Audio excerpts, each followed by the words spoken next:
Influenza-induced pneumonia. Yan yung kinamatay ng childhood crush ko na si Sanchay. Okay, so i-discuss natin yan for awareness. So i-discuss natin yung pneumonia influenza separately. Yung pneumonia is a lung infection. Cause yan ng bacterial o ng viral infection. Okay? Ang influenza naman ay a viral infection, no? So hindi siya kailangan i-treat ng mga antibiotic ha, kasi nga viral siya.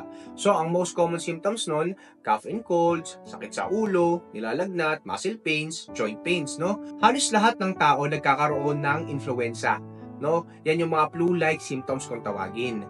Yan ay self-limiting disease, ibig sabihin kusayang nawawala. Pag nagpa-check up kayo sa amin, ang binibigay lang namin sa inyo ay symptomatic treatment. Ibig sabihin, kung may sipon ka, bibigyan ng pangsipon. Kung masakit ulok mo, bibigyan ka ng para sa sakit sa ulo.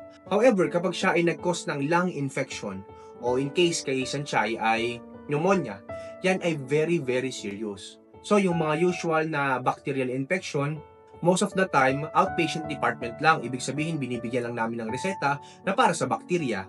Kapag ka-influenza naman na nag-cause na viral, no, kailangan silang i-treat sa hospital kasi nga serious yung complication at saka life-threatening. Okay? Meron tayong 4 susceptible populations. Number 1, mga bata, mga baby. Number 2, matanda. Number 3, pregnant. And then number 4, mga weak yung immune system. Okay? So kay Sanchay, based sa aking research, siya pala ay merong underlying heart problem.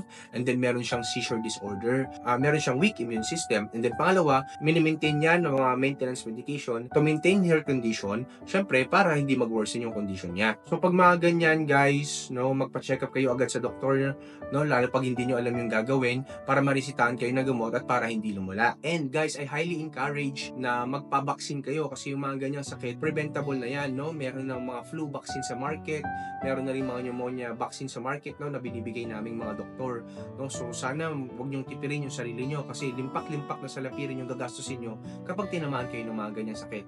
Okay? So, ganoon, RIP pa rin sa aking childhood crush na si Sanchay. Babe, yung tribute natin ha, manonood tayo ng Meet Your Garden ha, mamaya ha. So kung gusto nyo malaman yung mga treatment at iba-ibang mga sakit, ma-understand sila at anong mga gagawin, panoorin nyo lang po ako sa Dr. Ray Calvario sa Facebook, TikTok, and YouTube. Okay po?